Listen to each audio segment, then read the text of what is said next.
The sweep took me 22 minutes on a good morning, and I'd been doing it long enough that I could tell you which floors would be clean before the doors opened. 6:40, October 9th. I brought car 4 up from the dock the way I always did, standing at the back with my coffee on the fold-down seat. And I stopped at every floor from 2 to 22, so the doors would open on the freight vestibule, and I could see what people had left overnight. Broken down boxes, mostly. Somebody's dead houseplant. Bags of trash that didn't make it to the chute room because the chute room door sticks on 11, and always has. 12 had 3 suitcases in it, stacked shortest on top, handles all facing the same way, pushed against the wall under the fire extinguisher. No name on them, no tag, no note, nobody standing there. I remember thinking somebody had a flight and got their times mixed up. I hit 16, and there was a stroller folded flat with a duffel bag bungeed to it. 18 had a cooler and a milk crate of canned food. 20 had 4 cases of bottled water sitting outside the freight door. And I knew exactly where that water came from, because the storage cages are on 5, and I'd carried water like that down for a man on 20 back in July when his knee was bad. 22 was the one that stopped me. 22 had nothing in the vestibule at all, but both of the apartment doors I could see from the car were propped open with shoes, and the hallway lights were on the daytime setting at 6:50 in the morning, which meant somebody had been running the corridor's switch off the wall panel all night. Here's the part that mattered, and I didn't know it yet. Not one of those people had booked the elevator. That's my job. Was my job. I ran the freight car and the loading dock at Arden Tower. 22 floors, 168 units, corner of Mercer and Bell, in a city I'm not going to name past saying it was big enough to have a traffic report and small enough that the traffic report was mostly one bridge. Anybody who wanted to move a couch, take delivery of a mattress, get a fridge up, haul a dead washing machine down, they came to me. There was a sheet on a clipboard at the dock desk with the day broken into hour blocks, and you put your name and your unit in a block. And I'd meet you and hang the pads and hold the car on independent so it wouldn't run off on you mid-load. 19 years. I could tell you the width of every doorway in that building and what a full-size mattress weighs when it's wet. So when I say nobody booked the elevator, I mean the entire building had decided to leave, and none of them had told me. They'd all decided it separately, in their own apartments, off their own phones, sometime between about midnight and 4 in the morning. And every one of them had packed their bags and set them by the freight door, because that's where things go when things go down. And then they'd gone back inside to sleep for 2 hours, or to wait for a spouse, or to argue about the cat. I finished the sweep. I went down to the dock. I hung the pads in car 4 for the 9 o'clock, which was a young couple on 7 taking delivery of a sectional.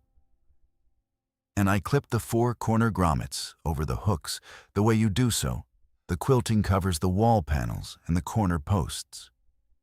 24 pads, canvas one side, quilted the other. Gray, with Arden 4 stenciled on them in white, about 8 inches high because the moving company steal them otherwise. I hung 8.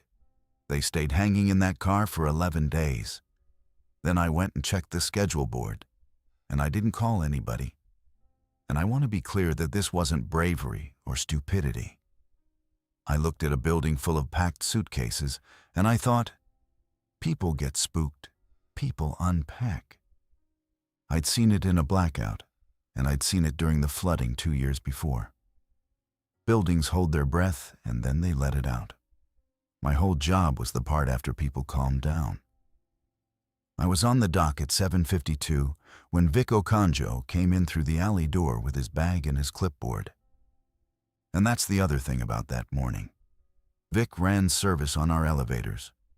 Contract guy, came out of a shop across the river, mid-50s, kept a ballpoint pen in his shirt pocket and wrote notes on his own forearm when his hands were full, which was constantly. He he was there for a callback on car 2. Car 2 had been doing a thing since the week before where it would stop level, open, and then re-level about half an inch, with the doors open, which is nothing, which is a leveling valve or a warn something, and which is also the kind of nothing that makes a lawyer rich if an old woman catches her heel on it. He'd been out twice already. He handed me the ticket and I signed it on the dock desk, and it went in the folder under the desk with the others, and the time on it was 7:52 a.m. And I signed it, Dale Ferreira, the way I sign everything, half a D and a line. I bring that up because of what I said later. The other thing on that ticket, down at the bottom in Vic's handwriting, was a line about the emergency power transfer. In March, we'd done the annual, where they load bank the generator in the basement and then run each car on emergency to make sure the transfer works. It's an old system in that building. The generator is diesel. It sits in a concrete room off the basement corridor with a day tank, and it will run the stair lights, the fire pump, the fire alarm panel, the domestic transfer pump that fills the roof tank, and one elevator. Not 4, 1. There's a panel in the fire command closet off the lobby with a selector on it and 4 positions, and whoever is standing there decides which car in the building gets to be an elevator. In March, when they'd run the test, the transfer had shattered. That's the word Vic used, and then he wrote it on the ticket, because that's what he does. It came over, it dropped, it came over again, and car 2 had bounced and stopped. And Vic had gone up on the roof to the machine room and come back down and said the contactor was tired and it needed replacing, and it was on the capital list. The capital list at Arden Tower was a thing Gil Sandoval, our property manager, would show you like it was a photo of his kids. I knew about the chatter. I'd been standing right there. By 9, the sectional hadn't come. I called the furniture place and got a recording. By 10, the mail hadn't come either, which was strange, because Nadine Cooper had our route, and Nadine was never late. She lived in the building on 10, which technically she wasn't supposed to do on her own route, and nobody cared. She came in at 10:40 with an empty satchel and her uniform shirt untucked, and she stood in the dock doorway instead of coming through. "They pulled us in," she said. "Everything north of the river. They're not saying why, but the supervisor was crying, Dale." I asked her, crying how? Like she knew something and wasn't allowed to. I'd had the little radio on the dock desk going since 7, the AM station, and it had been doing what those stations do, which is talk about a thing for 6 minutes without ever telling you what the thing is. Respiratory, neurological, do not approach. County Emergency Board. There'd been a fire at a hospital across the river, or there'd been something at a hospital that they called a fire. Nadine told me about the bridge, that they'd closed the upper deck and were staging trucks on it, and about the line outside the pharmacy on Mercer that had started at 6 and gone around the corner by 9. I went up to 19 at 11. My brother Marcus lived in 19G. He's 6 years older than me. He'd been driving a cab and then dispatching for a cab company for about 20 years. And around the time he turned 48, his hands started dropping things, and it took them a while to name it. And by 51, he was using a rollator on good days and a chair on bad ones. And by 52, he couldn't do the 3 steps up to the front door of the place he'd rented for 11 years. I got him into Arden. That's the whole thing. I got him a staff-adjacent rate on a 1-bedroom that had been sitting empty because the previous tenant died in it. And I told him what I honestly believed, which was that a tower is the best building in the world for a man who can't do stairs. Elevator to the lobby, ramp to the sidewalk, bus at the corner, groceries delivered to the dock, and I'd bring them up myself. He'd be more independent on 19 than he was in a house. He took it. He didn't want to, and he took it. And he never once said thank you, in a way that sounded like thank you, which I appreciated. That morning, he had the news on with the sound off and the window open. His unit faces the interior courtyard, which is really just the light well between our building and the parking structure. And he could see down into the alley and the top of the dock canopy from his chair. "There's a van been sitting behind the pharmacy since 8, he said. "Doors open, nobody's loaded it." I said maybe the driver was in the line. "For 3 hours." He didn't look up. "Dale, are you going home tonight?" I lived in 305. Staff unit, 3rd floor, cheap, loud, right over the trash room. I said I lived here, same as him. That's not what I asked. I want to give you Marcus properly, because he isn't a man in a chair in this story. He spent 2 decades on a dispatch board, talking to 60 drivers at once, with a city map in his head. And the thing he was best at was hearing what wasn't being said in a driver's voice. He'd known since about 7 that morning. He'd been watching people carry bags out of the building all night from a window 19 floors up. And he hadn't called me for the same reason I hadn't called anybody. You don't want to be the one who starts it. At 4 o'clock, Gil Sandoval read the order in the lobby. I say read. He stood on the 2nd step of the mail alcove with his phone in his hand and his reading glasses on. And he read it off the county page. And by then there were maybe 40 people in the lobby and more coming down. Because word had gone around that management was going to say something. The lobby at Arden is not big. Terrazzo floor, 2 benches, the mail wall, the front elevator bank with 3 cars, and the desk where I keep the freight clipboard and the sign-in book. And if you get 40 people in there, everybody is standing closer to a stranger than they'd like. Emergency Order 2. That's what they called it, and that's what everybody called it after. It said that residents of multi-unit residential buildings in the affected zone were to remain in their units. It said travel on all bridges and arterials was restricted to authorized vehicles. It said stairwells and lobbies in high-occupancy buildings should not be used for congregation. It said organized floor-by-floor evacuation would be conducted by teams working from a list, and that buildings would be contacted in order, and that residents should stay where they were and stay off the roads so the teams could work. It said more or less, stay in the tower. There was a version of that day where 40 people heard that in a lobby and went out the front door anyway. I've thought about it more than I've thought about anything. They had cars in the structure next door. The bridge was closed, but the county road south wasn't. Not until about 9 that night. What happened instead was that somebody in the back said the thing everybody was thinking, which was, for how long? And Gil said he didn't know. And then Alfonso Sabino, who lived on 21 and was maybe 75, and had been the shop steward at a printing plant for most of his life, and still talked like it, held up his car keys and said, "If we're staying, then I want to hear from Dale." Everyone turned around. Mr. Sabino had his keys in his hand.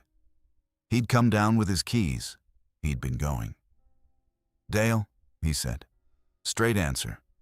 Are the elevators going to hold?" I was standing behind the desk. Vic was over by the front bank with his bag between his feet, because car 2 was still down, and he was going to have to leave it down. And he was looking at me, and I knew what he'd written on a ticket in my folder 7 hours earlier. And I knew about a contactor on a capital list. And I knew that the generator ran 1 car at a time, and that 1 car in a 22-story building with 168 units is not an elevator. It's a schedule. I said, "They'll hold." That's it. 2 words. I've had a year and a half to find a better sentence, and there isn't one. There's only that one. And I can still see the way the room let go of itself. Shoulders came down. Somebody laughed at nothing. A woman with a toddler on her hip turned around and started toward the front bank because now the problem was dinner. Mr. Sabino put his keys down on my desk so he could help a neighbor with a stroller into car 1, and he went back upstairs, and the keys sat on the corner of that desk for 11 days. And every single day, I walked past them. I ran car 4 for 2 hours after that.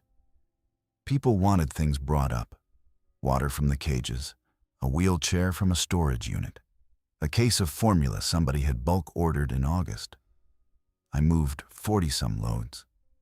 I was good at it, and I was fast, and it felt like the correct response to a bad afternoon, which is a thing I'd like you to remember about me later. When something is wrong, I go move objects.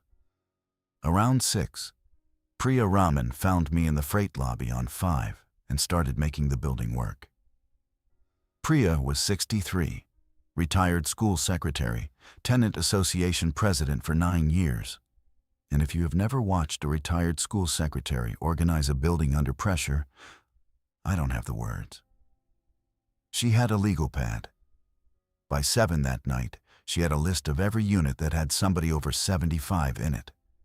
Every unit with a kid under 5, every unit with oxygen, and every unit that hadn't answered a knock. She set up in the 5th floor community room, which is the only common space in the building besides the lobby, and which happens to sit on the same floor as the storage cages and the laundry.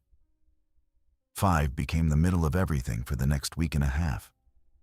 And there's a reason for that beyond Priya. And the reason is the stairs. Arden has 2 stairwells, north and south, both running from the basement to the roof. In a building like ours, the stair doors lock from the stair side. You can always get in, push the bar, the door shuts behind you, you're in the shaft. You cannot always get out. Re-entry is only at the discharge level, the roof, and every 5th floor. 1, 5, 10, 15, 20 roof. That's the design. It's for fire, so people going down can't wander back into a floor that's burning. And it works fine in a fire because the whole point is that you're going down and out. It does not work fine when you live there.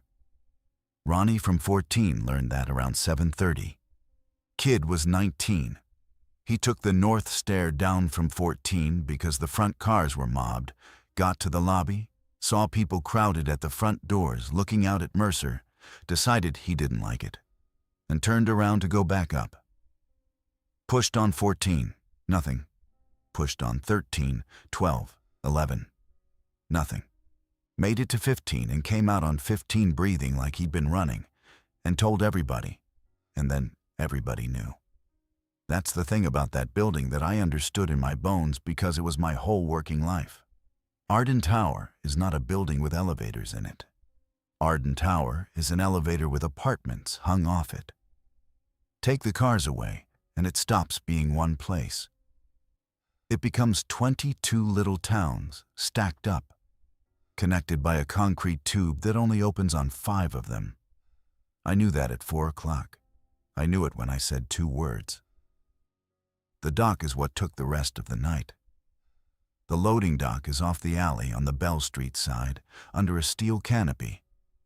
And it's the only opening in that building bigger than a person.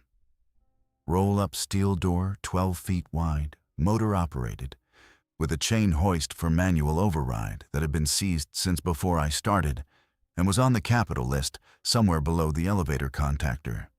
There's also the alley man door and the compactor bay next to it, and a dock leveler, the hinged plate you drop across to bridge a truck bed. The leveler had been sticking in the raised position all summer. When it's up, the roll-up won't seat. It comes down and stops about 18 inches short and sits there on the lip of the plate. I went out at 8 to bring the door down, and I stopped on the edge of the dock because of the van. It was still there, behind the pharmacy, 70 feet up the alley. Doors open, dome light on, running. It had been running since 8 that morning, which meant it had burned a tank of gas standing still. There was a man beside it. He was up against the brick between the van and the compactor, facing the wall, not moving, not leaning, not doing any of the things a person does while they stand somewhere. Standing the way a coat stands when it's on a hanger. I called out. My voice came back off the parking structure, and he didn't turn around. I've replayed that too. He might have been anybody. He might have been the driver having the worst hour of his life. What I did was step back inside and cut power to the roll-up at the disconnect and get Vic and a resident named Owen Brandt from 22. And the three of us hauled that door down by hand with a pry bar and our weight because the motor brake won't let it free fall.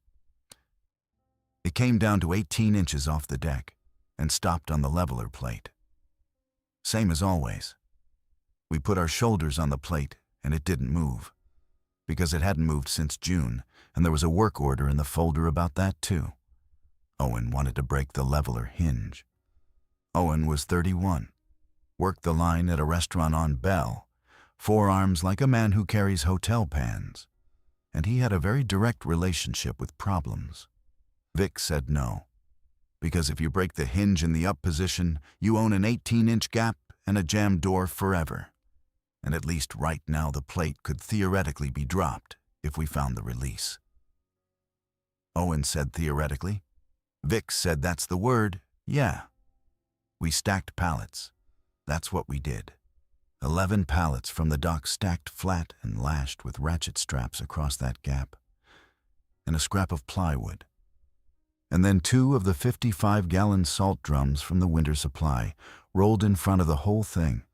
And it looked like something, and it wasn't nothing. But I stood there afterward with my hands on my knees and understood that the biggest hole in the building was closed with a pile of wood. Nobody slept much. Priya had people doubling up on 5. I went up to 19 at midnight, and Marcus was awake with the radio going and the window open, listening to the alley. And he asked me what was between us and the street. And I told him the truth about the pallets, because Marcus is the one person I've never been able to run a line past. He said, "You told the lobby the elevators would hold." I said I did. I heard you. He tapped the little handheld on his armrest. I'd clipped one of the building radios to my belt that afternoon, and I'd been keying it all day without thinking, and the other handset lived up in 19G because that's how I checked on him. You had the mic open. I heard the whole thing. Sabino asking and you answering and everybody going upstairs. I didn't say anything. He turned the radio over in his hands, and he had trouble with it. And he got it, and he set it down. Long day, he said. Get some sleep. That was all either of us said about it for 11 days. The power went at 2:10 in the morning. Not a flicker, everything at once. The hall lights, the exit signs going to battery. The sound of the building that you never hear until it isn't there. Then 11 seconds of nothing. And then the generator caught in the basement, and I felt it through the floor before I heard it. The stair lights came up. The fire alarm panel in the lobby closet came up and started beeping the way it does. The lobby got its one emergency fixture, which is over the male wall, and throws everything else into the dark. And the front bank sat there. 3 cars, doors shut, dead. I went to the fire command closet with a flashlight and opened it and looked at the emergency power panel. And there it was, exactly the way it had been in March. 4 positions on the selector, 1 car at a time, and below it on the same board, the domestic transfer pump that fills the tank on the roof, on its own switch, and a sticker somebody from the mechanical contractor had put there in 1998 with a handwritten note that said in ballpoint, still legible, pump or car, not both. I stood in that closet with the flashlight in my teeth, and I did the arithmetic I'd been avoiding all day. 22 floors, 160-odd apartments, a tank on the roof that only fills when the pump runs, a brother on 19 who cannot use a stairwell that wouldn't let him out anyway. 1 car. Vic came up behind me and looked over my shoulder for a while and didn't say anything. which from him was a whole speech. Then he took the pen out of his pocket and wrote something on his forearm. And I asked him what? And he turned his arm so I could see it in the flashlight. It said, "Tank, how full?" We went up at first light, both stairs being equal at that hour. And I let Vic take the lead because he was carrying and I wasn't.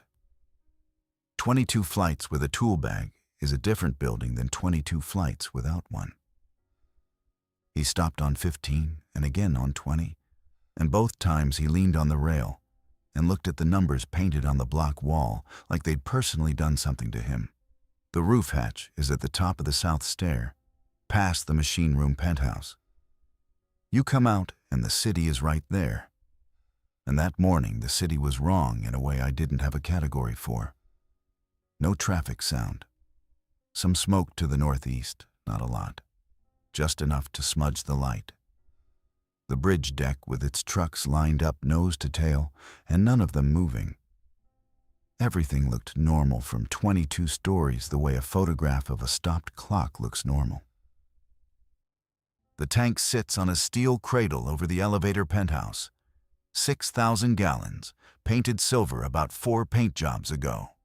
There's a sight tube on the side that hasn't worked since before I started, so what you do is climb the ladder, open the hatch, and put a stick in it. There's a stick. It lives clipped to the cradle with 2 pipe hangers, and it has marks on it that somebody made with a wood-burning tool sometime in the 80s. And I'd used it maybe twice in 19 years, both times because a plumber asked me to. Vic held the hatch, and I dropped the stick and brought it up wet. A little over 2/3. Call it 4,000 gallons. I did the number out loud on the way back down because I wanted somebody to check me. About 190 people had stayed in the building. If everybody drank, cooked a little, washed a little, and flushed only when they had to, we were somewhere around 600 gallons a day, which meant the water on the roof was worth about a week, and only that if people behaved, and people don't behave for a week. They behave for 2 days, and then they get tired. So the pump had to run. That was settled before we hit the 20th floor. The domestic transfer pump lives in the basement and pushes city water up to the tank, and the tank gravity feeds the building back down. That's why the top 3 floors always had the worst showers and always would. Normally that pump fills a tank like ours in about 40 minutes and shuts itself off on a float. We started it at 8 that morning, and at 9:30 I sent Owen up with the stick. And he came back and said it had barely moved. Pressure in the street was going. That was the answer, and it was the first thing that scared me more than the alley did, because a man standing in an alley is a problem you can see the edges of. City pressure dropping means the people whose job it is to hold pressure aren't holding it anymore. 40 minutes became 3 hours, became, by the end of that week, most of the day. That's the whole shape of what happened to us. And I want it clear before I go on. The generator would carry the stair lights and the alarm panel and the fire pump on standby, and then one more thing. Either the transfer pump ran and water went up to the roof, or the elevator ran and people went up and down. The sticker in the fire command closet had said so since 1998 in somebody's ballpoint. And every day after that, the pump needed longer and the car got less. And in between them was the transfer contactor. I asked Vic straight, sitting on the dock edge that afternoon with the roll-up down and the daylight coming in under it through the gap. I asked him how many times we could throw the selector before the thing quit. He rolled the pen between his fingers. "It's a set of contacts and a coil," he said.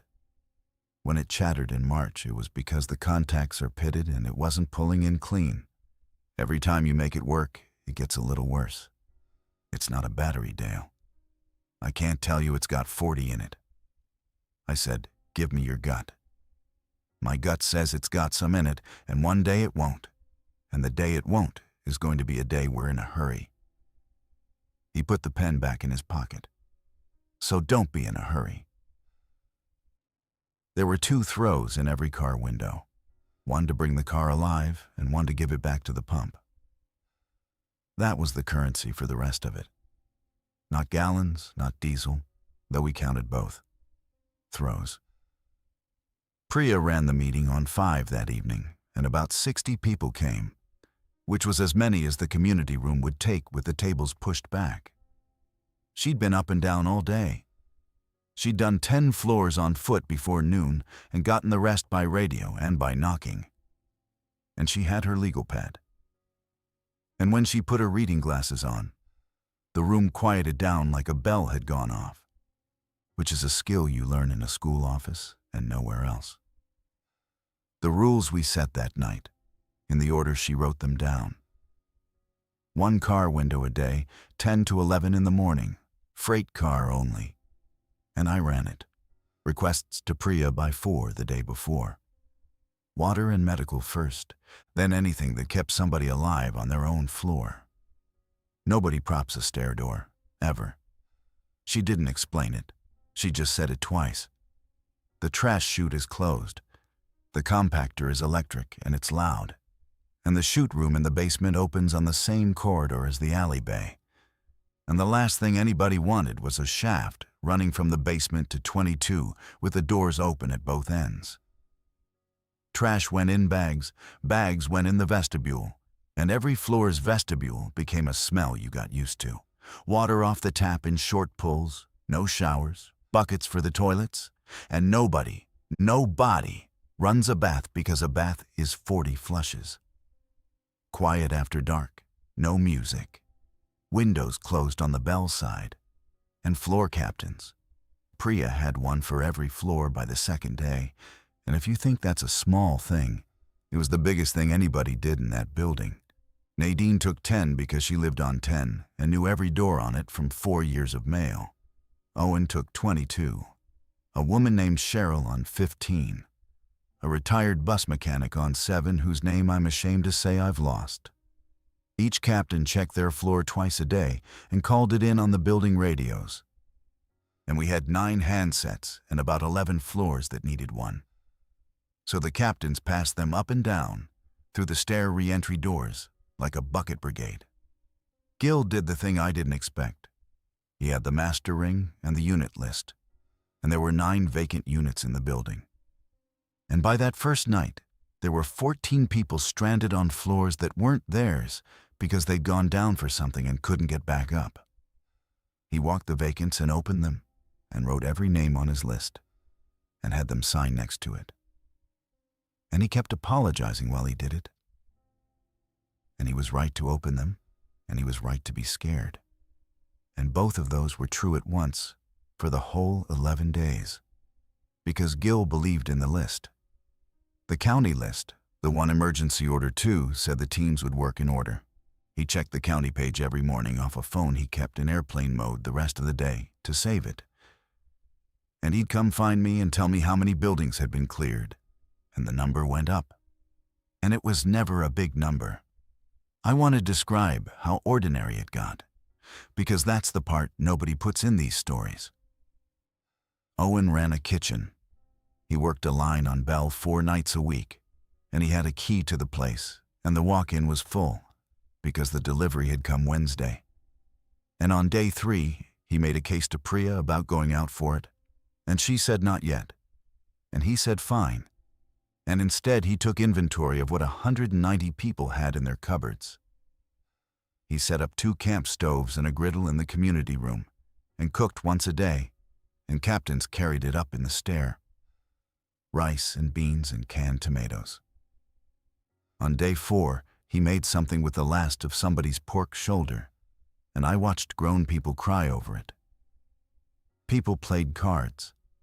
Somebody's kid, maybe 8, learned to juggle in the 5th floor hallway with 3 tennis balls and got genuinely good at it.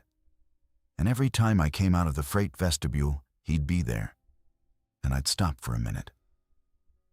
A man on 16 who taught high school chemistry ran a class in the stairwell landing at 10 and 15 because the acoustics let 2 floors hear him at once. And I ran a freight elevator for 1 hour a day. And the rest of the time, I hauled things upstairs on my back. And I was 51 years old. I took the pads down off the hooks in car 4 on day 2, or I meant to. 8 of them, hung for a sectional that was never coming. I got 2 corners unhooked, and then I left them. And I don't have a good reason. The other 16 came off the rack on the dock. 4 went on the community room floor for people sleeping there. 2 got nailed over the inside of the lobby's north window because the streetlight glass was broken and the moon came through it. 2 went around the compactor bay door. 1 lived in the freight car floor to keep the cart from banging. Marcus started counting on day 3. I hadn't asked him to. I went up with his water and his food and a bag of the batteries out of the storage cage, and he had the window cracked 2 inches and a takeout menu from the Thai place on Bell, face down on his armrest with pen marks on it. He'd been a dispatcher for 21 years. What he did all day was hold a moving picture of a city in his head and know when part of it went quiet. He was doing it again with the alley and the courtyard and the slice of Bell Street he could see past the corner of the parking structure, and he was writing down the count by hour. 6 this morning, he said. In the alley. 2 by the van, 4 down by the structure ramp. 11 now. I said 11 was more than 6. That's very good, Dale. I looked out. From 19, the alley is a canyon, and you're seeing the tops of heads and the tops of shoulders. And I'll tell you the thing that got me and stayed got. They weren't doing anything. They were standing in the alley the way people stand at a bus stop that isn't coming, spread out, facing different directions, occasionally turning. Not milling, not searching. Waiting is the wrong word because waiting implies expectation. They were just at rest, and they were at rest in an alley behind my building. And every so often, one of them would take 4 steps toward the dock canopy and stop. They come and go, Marcus said. Mornings low, evenings high. I want a few more days before I say anything about it. I said, say what about it? A few more days, he said, and went back to his menu. Day 4 is when the pallets moved. I was on the dock at about 9 at night with a flashlight, doing the round I'd started doing. And the stack was off by maybe 3 inches on the left side. The ratchet straps were still tight. The plywood was still there. But the bottom 2 pallets had walked, and the salt drum in front of the left side had rolled a quarter turn, and you could see the arc it had scraped in the dust. Pressure, not a hit. Something had leaned on it. I got Owen and Vic, and we stood there for a while with the lights off, which was Vic's idea. And after maybe 4 minutes, the plywood ticked. Once. Then nothing for a long time, and then a sound like a coat sleeve dragging on the steel. Owen wanted to shoot the leveler hinge pin out with a punch and a hammer and let the plate drop and get the roll up all the way down. He was right that it would work. Vic was right that it would take 11 minutes of hammering on structural steel at the exact spot where the noise would go straight up the alley and straight into the light well, and that if we were wrong about the pin, we'd have a plate we couldn't raise and a door we couldn't close, and 11 minutes of dinner bell already rung. I made the call, and I made the small one. We put a chain through the pallet stack and around the dock cleats and pulled it tight with the come-along from the tool crib. And we put the second salt drum behind the first, and we went upstairs. It held for 6 more days. I still think it was the right call, and I've never once been sure. That was also the night I understood the sound problem, though I didn't understand what it meant yet. I'd stayed up in 19G because Marcus's chair had a wheel bearing going, and I was trying to do something about it with a screwdriver and no bearing. And at 10 in the morning the next day, day 5, I was still up there when the car window started, except I wasn't running it. I'd handed the key to nobody so the window didn't happen, and Vic had to come up and get me. And while he was climbing, I sat in my brother's apartment with the window cracked and heard the building be quiet. Really quiet. 19 floors up in a light well with the mechanical off is one of the quietest places I've ever been. We ran the window at 11 instead, and I was in the car, so I heard what I always heard, which was car 4, which sounds like car 4.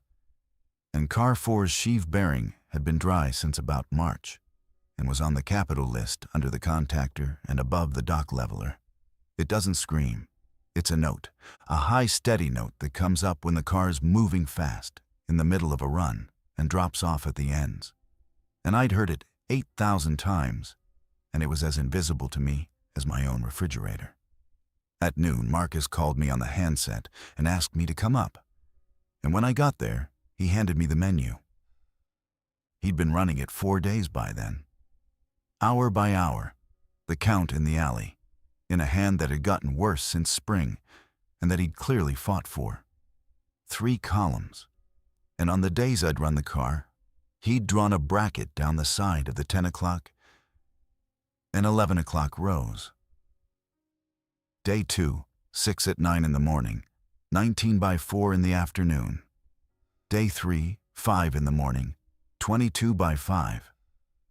Day 4, we hadn't run the car at all because of the pump, and the afternoon count was 9.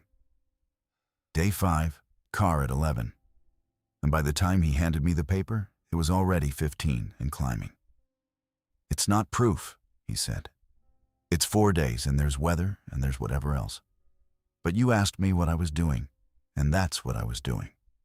I took the paper out to the courtyard side and stood on the roof of the 5th floor bump out that evening, which you can get to through the laundry window, and I looked up.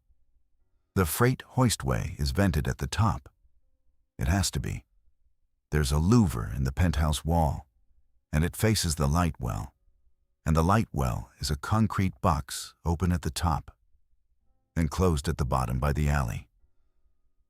And every sound that hoistway makes goes into that box and comes out the bottom into an alley with a van in it. For an hour every morning, my elevator sang down a chimney into the street. I sat down on that roof, and I put my hands on my knees, and I did not feel clever. I felt like a man who'd been ringing a bell for 4 days and calling it work. Here's what that did to the argument. And the argument was already coming. Priya brought it to the room on the evening of day 6, and she'd built it properly because she'd been building it since day 1. Her position was this: water was a problem, but the stairs were the emergency. 190 people were spread across 22 floors, and only 5 of those floors could be re-entered from the stairwell, which meant that everybody living on the other 17 was 1 elevator away from being sealed in. She had 4 people over 80 above the 15th floor. She had a woman on 17 on home oxygen with concentrator batteries she was charging off nothing, running the tank down. She had a diabetic on 11 and no way to keep insulin cold now that the refrigerators were off. And she had Alfonso Sabino on 21, who was 75, who took a pill in the morning for his heart and a pill at night for his blood pressure, and who had told her on day 3 that he had 11 of the morning ones left because his refill was sitting behind the counter of the pharmacy in the alley. Her plan was consolidation. Spend the car. 5 days of long windows, 6 or 7 hours a day, and move everybody above 15 down onto 5 and 10, into the vacant units, and doubled up with whoever would take them. Let the top of the building go dark. Then you have a building where every person is on a floor the stair will open on, and you don't need the elevator anymore. And whatever's left of the contactor and the diesel goes to water. She wasn't wrong. I need to say that plainly because of what I did next. She was not wrong. She'd looked at the same building I had and seen that the machine was going to fail eventually, and decided to spend it while it still worked instead of hoarding it until it didn't. That is exactly the correct way to think about a dying machine. Fixed position was the other one. Every hour the car runs is generator load and diesel, and worse, it's transfers. And the transfers are the thing that ends us. 2 throws a day was already a gamble. Her plan meant 10 more throws in a week, plus the emergency ones, on a contactor he'd condemned in writing in March. And the apartments, he said, were the safest boxes in the neighborhood. Concrete floor, concrete ceiling, a locked door, a window 90 feet in the air. Consolidating meant taking people out of 140 good boxes and putting them in 12 crowded ones on 2 floors with 1 bathroom apiece, and a food supply that would then have to be carried up a stair instead of stored where it already was. Both of those are true. That's what I want you to sit with.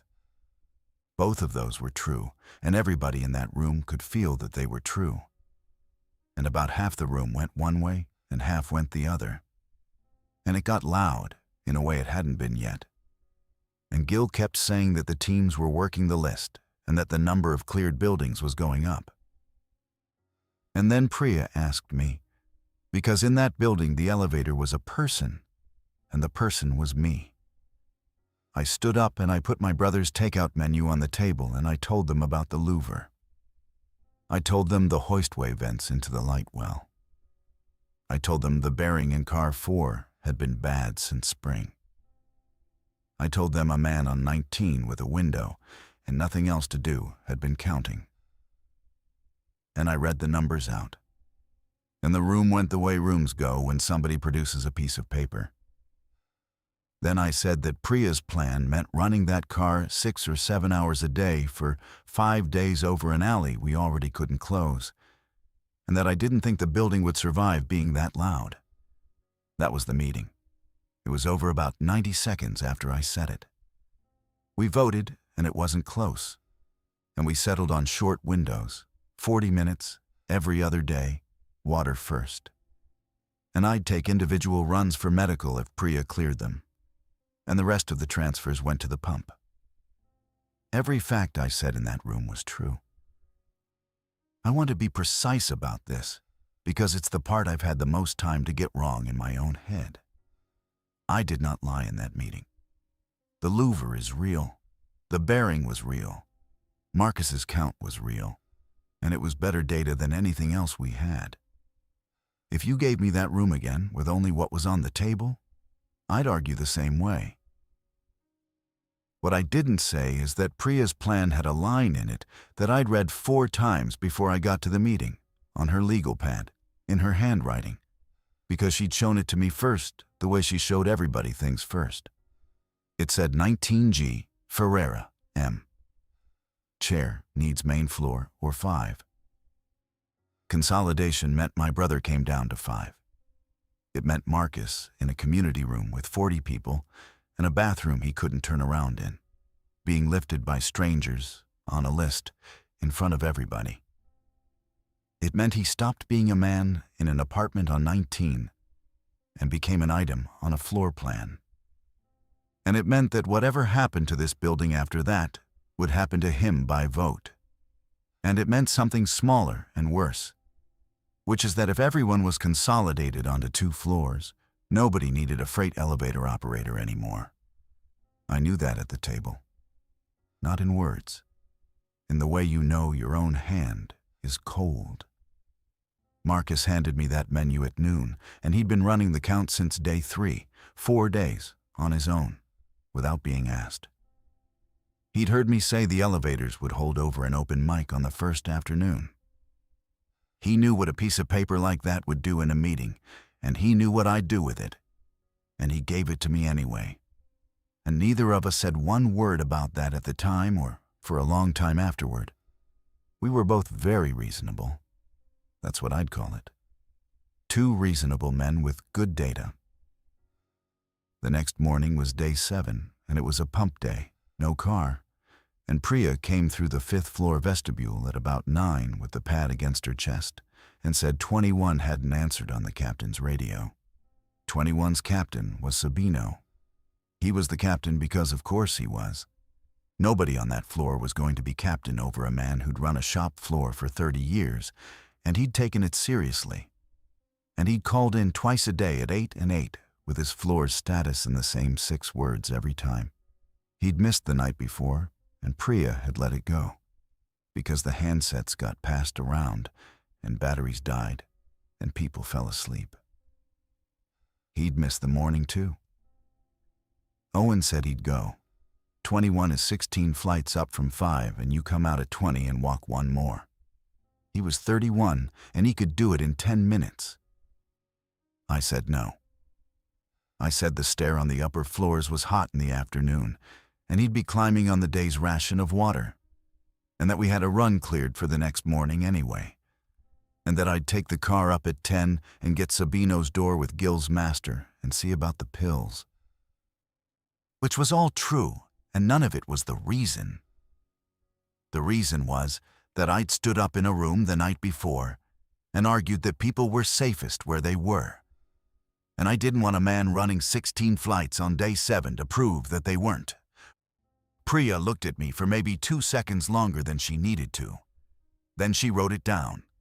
I watched her write it. Upside down across the table, in the same hand she wrote everything in. 21C, no answer, second. Car run AM.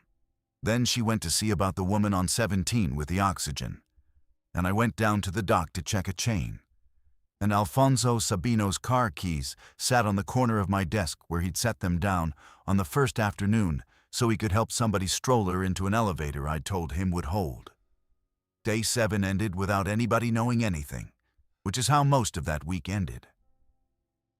Priya raised 21 on the captain's channel 4 more times that afternoon and got nothing.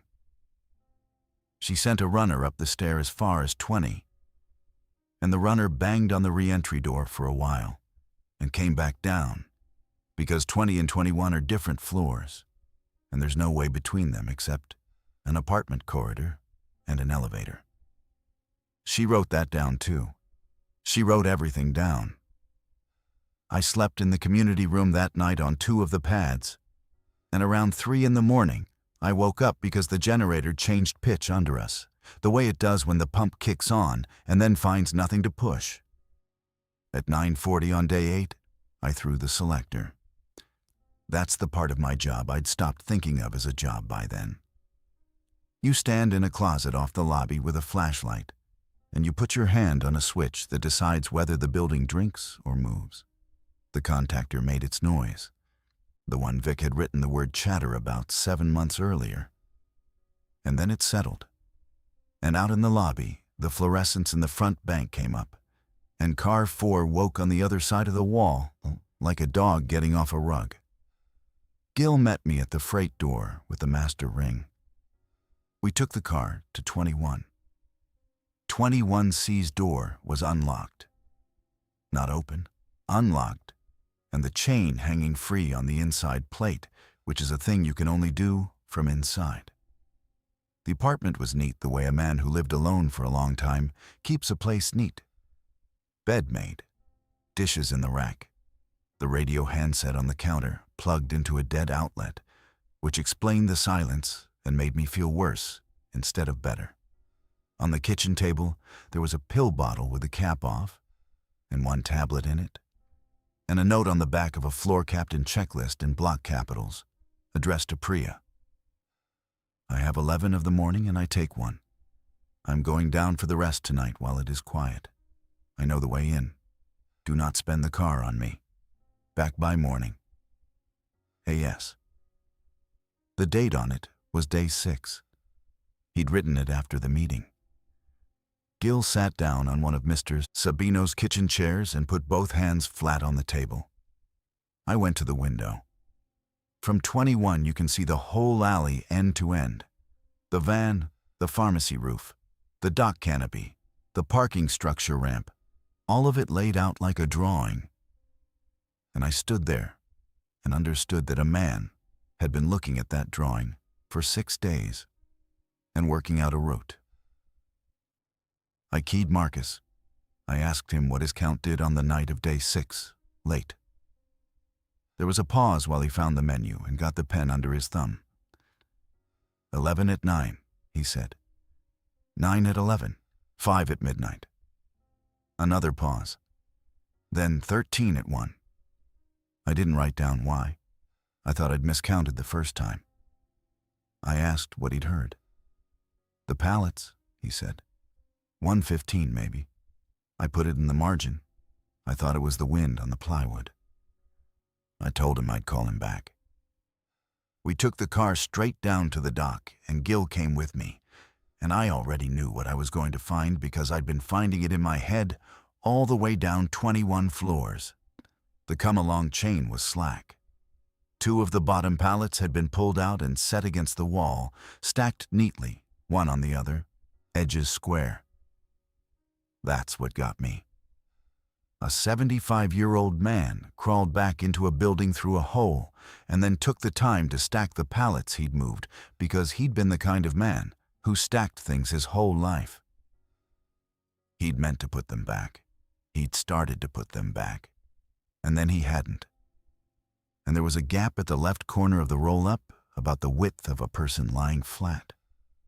And the daylight came through it in a long bar across the dock floor with dust turning in it. I stood there for maybe 5 seconds. Then I went to the basement corridor door and looked down it. And at the far end, where the corridor turns toward the north stair, the stair door was standing open about a foot, resting against something soft. And the something soft moved. I have never gone up a set of stairs faster in my life, and I'm not proud of the sound I made doing it. Here's what we put together in the 5th floor community room in the next 20 minutes, with Priya writing and Vic drawing on the back of a paper plate. They don't work handles. Not knobs, not levers, not the thumb latch on a gate. Owen had watched one at the alley man door for an hour on day 5, and it never once got its hand around anything. But every stair door in a building like ours has a panic bar across it, because that's the law. And a panic bar doesn't care what you are. You lean on it and it opens. Something had leaned on the basement stair door, and then the door had swung, and then the door had found a shoulder in the way of its closing. And after that, the north stairwell was open at the bottom. And the north stairwell is a concrete tube from the basement to the roof that opens on 1, 5, 10, 15, 20, and the hatch. Priya said out loud, in a flat voice, "Where is he?" Because Alfonso Sabino had gone into that stair at 1 in the morning on day 7, with a bag from the pharmacy and no way out of it above the 20th floor. And it was now 10:20 on day 8. And he had been in there for 33 hours. Owen wanted to go into the north stair at 20 and work down. Vic said the same thing he'd said about the leveler pin, which was that you don't go into a tube. I said we'd take the car. This is the thing I understood better than anybody in that building, and it's the only reason any of this worked. The stair doors on the non-re-entry floors are locked in one direction. From inside the stair, on 18, that door is a wall. From the corridor on 18 from the freight vestibule, 6 feet from where car 4 stops, it's a door with a handle on it. Anybody standing in that hallway can open it in half a second. There were 17 floors in that building where the only person who could reach the stairwell was somebody who came out of an elevator. We took Owen and a rope from the dock and the folding hand truck. I put Gil on the 5th floor freight door with the master ring and told him not to leave it. I ran the car down slow from 21, with the door open a crack on independent, which you can do at about walking speed. And Owen leaned out with a flashlight and put it on the crack under each stair door as we passed. 20, nothing. 19, nothing. On 18, the light came back off something in the gap, and there was a sound like a shoe scraping. We stopped the car. I opened the freight door on 18, and the vestibule was empty and smelled like the trash we'd all stopped noticing. I took a pad off the car floor, one of the 8 I'd hung for a sectional 11 days earlier, gray, Arden 4, in white 8-inch letters, the corners still hooked and the middle of it worn shiny from a hand truck. And I folded it into quarters and put it on the floor by my foot. Then I opened the north stair door. He was on the landing between 17 and 18, sitting up against the wall with his legs out and the pharmacy bag on his lap and both hands on the bag. 33 hours. He'd made it to the 18th floor landing and put his hand on that door and found out what I'd known about my own building since 2006. And then he'd sat down 2 steps below it and waited, because he was the kind of man who believed that if you sat where you were supposed to be found, somebody would come and find you. He said my name. He got that much out. Owen went down and got an arm under him, and I wedged the folded pad against the door leaf so it couldn't swing shut on us, because that door is heavy, and it has a closer on it. And if it's shut with Owen on the wrong side, he'd have to walk down 4 flights to 15 in the dark with whatever was coming up. I want to be careful here. I've told this part twice in rooms with people writing. And both times I said we heard something below. And both times that was true. And both times I let it sound like the reason. We heard something below. It was 3 floors down. And it was slow and it wasn't quiet about it. We had maybe 2 minutes. We took him up the 4 steps and through the door. And Owen had his weight. And I had the bag and the flashlight. And the door came off the pad and swung and hit the frame and made the noise a fire door makes. I heard the noise. It was the wrong noise. A stair door on 18 going home into its frame makes a bang and then a click, and that one banged and didn't click. And I was already in the car with a man's head on my knee and my hand on the control. And I looked at the pad still folded on the vestibule floor under the leaf, half of it in the hall and half of it in the stair. And I ran the car down to 5. That's it. That's the whole thing. 4 seconds, and I could have leaned back out and pulled it. And instead I closed the gate. He was alive. Dehydrated, cold, a wrist he'd broken on the way and hadn't mentioned. And the pharmacy bag had his refill in it, plus 2 boxes of children's fever medicine and a bag of licorice, which is what a man buys when he's already inside a store. Nobody's going to come back to. Priya got him on the floor with blankets and started him on water and sips. Nadine sat with him. He kept trying to give her the licorice. I told Vic and Owen about the pad in the first minute we were out of the car. I want that in the record. And Vic said the only thing there was to say, which was that 18 had people on it, and the stair had things in it, and the only way to get to 18 was the box we were standing in. We threw the selector back at 11 for the pump because it was already past the window, and the tank had a foot of water in it, and we hadn't run the pump since the morning before. At 1:50 in the afternoon, 18's captain called in her floor. Her name was B. Ocampo. 61, retired court reporter. 31 years of sitting in a room writing down what everybody said. And if you want to know what kind of person she was, she'd been the one who stood up at the meeting on day 6 and made Priya's argument better than Priya made it. She said we were all pretending the building was a building, and it wasn't. It was a stack, and a stack comes apart from the top. She wanted 18 moved down to 5. She'd said she'd sleep on a floor. She'd said she'd rather be crowded than sealed. I'd stood up after her with my brother's takeout menu and told the room about the louver and the bearing and the count in the alley. And the vote went the other way. And B. Ocampo went back up to 18 and stayed there because she lost an argument to me. Her 1:50 call was normal. 11 people, all present, no problems. Somebody's kid had a cough. At 2:40, she keyed the handset and didn't talk. And Priya's radio put out about 9 seconds of a hallway. We threw for the car at 2:44. Vic did it because I was already at the freight door on 5 and he was closer. And he told me afterward exactly what it did. It didn't chatter. It hummed and pulled and made a sound like a coin dropped on concrete. and the car came alive. And when he put the selector back to the pump position, 20 minutes later, nothing happened at all. The pump didn't run. The car stayed live. The contacts had welded.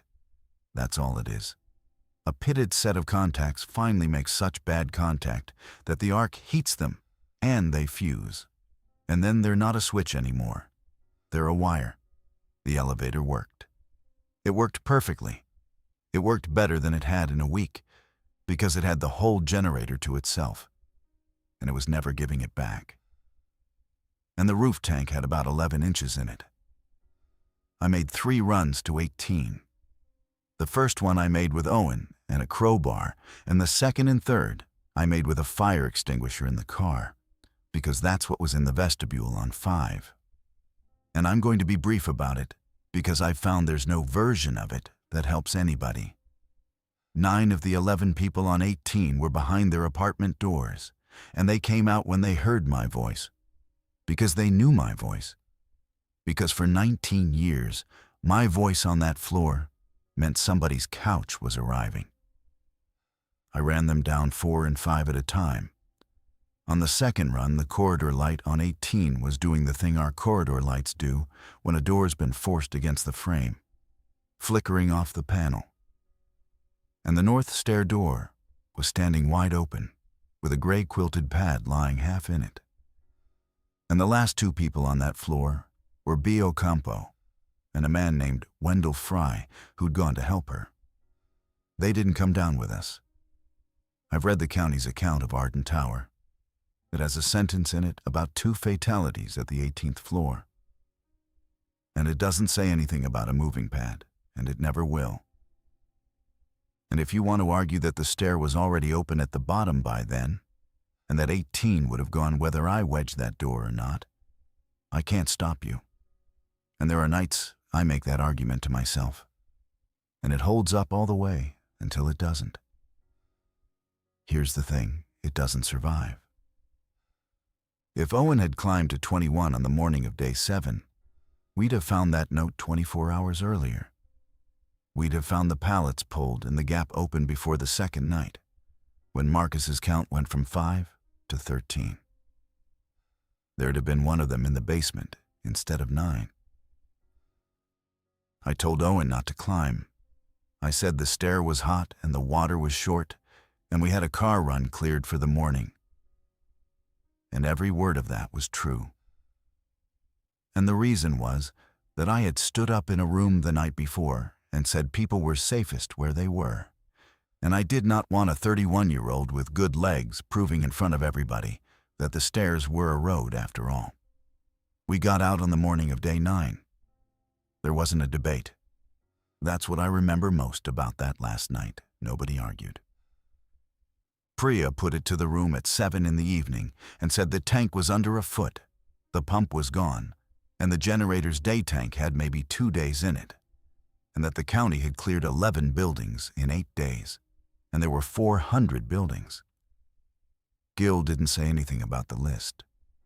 He'd stopped checking it that afternoon. He sat against the wall with the master ring in his lap and turned it over and over.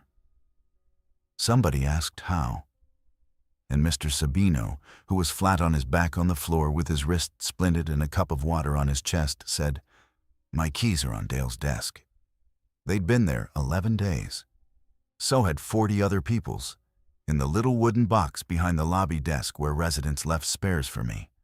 Because in a building like that, the man with the freight elevator ends up holding half the keys in the place. 9 cars in the parking structure had somebody's key in that box or in a pocket in that room. The structure connects to nothing, that's the point of it. It's a separate building across the light well, but its pedestrian door opens on Mercer, 31 feet from our front doors. And Mercer had been the quiet side since day 2 because everything that came to Arden came down the alley. Everything that came to Arden came down the alley because for 1 hour every morning we rang a bell down a concrete chimney into it. So we used it on purpose.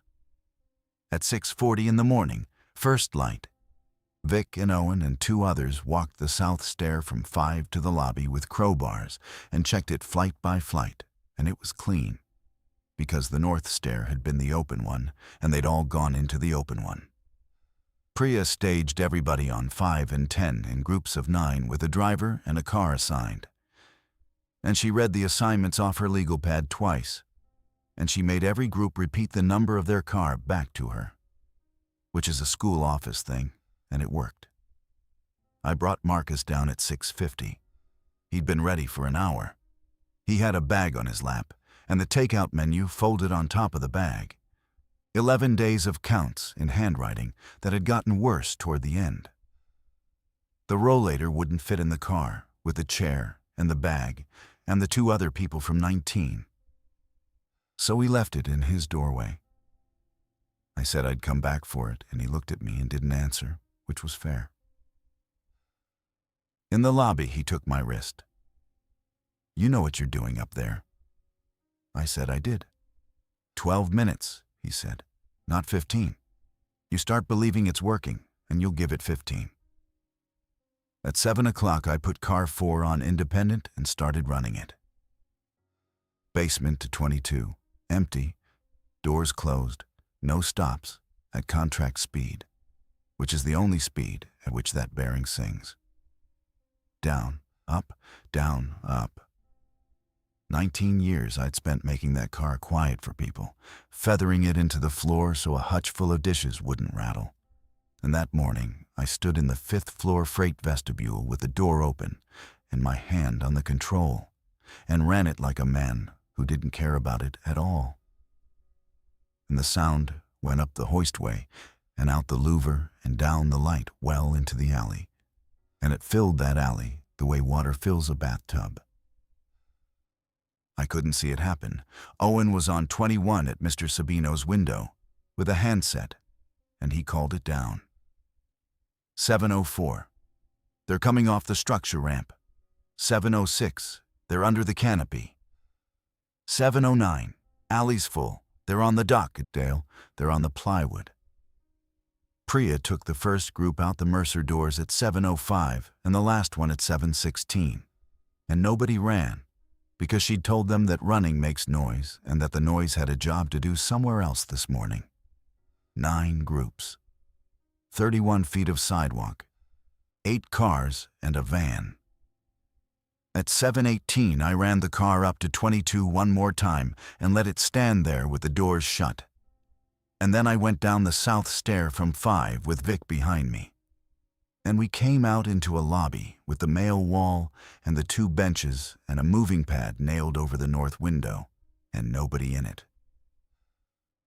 Vic had his bag on his shoulder. 19 years I'd been signing his tickets, and I'd never once seen him walk out of that building without it. We went out the front, and the sidewalk on Mercer was empty and gray and completely ordinary. And around the corner behind the building, my elevator was still running up and down inside 190 empty apartments, with the whole neighborhood pressed against a stack of pallets to listen to it. The county clearance team reached Arden Tower on day 14. Gil found that out in November. They knocked, and they logged the building as unoccupied, and they moved on to the next one on the list, and the list was in the order it had always been in. We went south. There were 40 of us in a converted 4-H barn at a fairground for 6 weeks, and then people scattered the way people do. Priya organized the barn within about 90 minutes of arriving, because that's what she is. Owen cooked. Nadine found the postal depot in that county and was carrying mail again by the 3rd week. Alfonso Sabino got his wrist set in a tent, and he's alive, and he's 80 now. And I get a card at Christmas. And people talked about the elevator. That's the part I wasn't ready for. Somebody at the barn told the story, and then somebody from the county wrote it down. And there was a meeting in the spring where a woman from the emergency board asked me to explain the louver and the noise and the count. And I stood in front of about 60 people and explained it. And afterward, a man I'd never met shook my hand and said his sister got out of Arden and he wanted me to know. The story they tell is that the freight operator at Arden Tower figured out that the building's own machinery was drawing them in, and then used it to empty the place. That's true. Every part of that is true. And I have never corrected one word of it. And that is the lie. Because here is what I have never said in one of those rooms. On the evening of day 6, I stood up in the community room with a piece of paper my brother made. And I told that room the truth about the vent and the bearing and the count. And I won the argument. And the argument I won kept 190 people spread across 22 floors for 2 more days. And I already knew, standing up, that Priya's plan had a line in it about my brother. Consolidation meant Marcus came down to 5. It meant strangers lifting him in a room with 40 people in it and a bathroom he couldn't get a chair into. It meant a man who'd run a city's worth of cabs out of his head becoming a line on a floor plan, being carried, being discussed. He'd have gone. He'd have gone the first day, and he'd never have complained once. And he'd have stopped being my brother in an apartment on 19 and started being somebody I visited on a mat. And if everybody came down to 5 and 10, nobody in that building needed a freight elevator or the man who ran it. I didn't say a false word. I said true things for a reason I kept in my pocket. And a woman named B. Ocampo went back up to 18 because of it. There's one more, and it's the first one. On the afternoon of day 1, in a lobby with 40 people in it and Mr. Sabino holding his car keys, I said the elevators would hold. I'd signed Vic's ticket at 7:52 that morning. I knew about the contactor. I knew the generator ran 1 car. And I knew what a stair with re-entry every 5 floors does to 190 people. And I said 2 words because I wanted the room to stop being frightened. And because those 2 words were the only thing anybody had ever needed me for. Alfonso Sabino put his keys down on my desk so he could help a woman get a stroller into car 1. The county road south was open until 9 o'clock that night. Marcus heard me say it. I'd left the mic keyed on my belt, and he heard the whole thing from 19 floors up. And he never brought it up, not that night. Not on day 6 when he handed me the count and watched me carry it downstairs to Winwith. Not in the barn. He brought it up in March, in his kitchen in a town neither of us had heard of a year before, while I was fixing a cabinet hinge. He said, "You want me to tell you it wasn't the menu." I said I didn't want him to tell me anything. "It wasn't the menu," he said. "It was the lobby. I gave you the menu anyway because it was good information, and it was true, and it was going to be used by somebody. And I'd rather it was you." He worked his hands, open and shut, which he does. "I've been dispatching 30 years, Dale. I know what it costs to be the guy with the answer. I just didn't think you'd take it. I don't run elevators. There aren't many jobs like that one anyway. And I didn't look. I drive a box truck for a produce outfit 4 days a week. And I'm good at it, and it's fine. I kept a pad. There were 24 of them in that building with Arden, 4 stenciled across the middle in 8-inch white letters. And I counted them twice a year for 19 years because the moving companies steal them. 23 came out of the building. 1 is folded in quarters on the floor of a freight vestibule on the 18th floor of an empty tower, half in the hallway and half in the stairwell, holding a fire door open. Mine's behind the seat in the truck. I put it under crates so the tomato flats don't slide, and it's got tomato on it now. And every couple of months, I take it out and shake it and fold it back into quarters, which is not how you fold a moving pad. You fold them in thirds and hang them by the grommets.